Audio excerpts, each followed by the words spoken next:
guys, welcome back to my channel. In this video I'll show you how to save or export a video from CapCut to your phone's gallery. Please make sure to watch this video until the very end to avoid missing any vital information and making any mistakes in this process. In saying that, let's dive into it. Alright, so now open up your CapCut application. This works both iOS and Android. And click on Edit and find that project you'd want to export. So I'm going to click on this project here.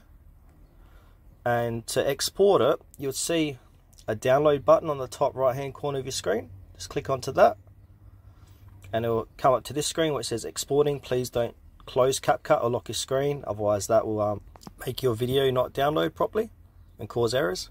Right, once that's done, you can share it directly to TikTok or send it to Instagram, YouTube, WhatsApp, Facebook, or click on other. But to download it to your gallery, you simply just click on done, just like that. So I'll head over to my gallery now. Alright, I'm inside my recent in my gallery, and there's that video I exported from CapCut. So yeah, that's the end of this video, guys. Thanks for watching to the very end. Please consider to like this tutorial, subscribe to our channel if you found it helpful. We really appreciate it and it helps us out a lot.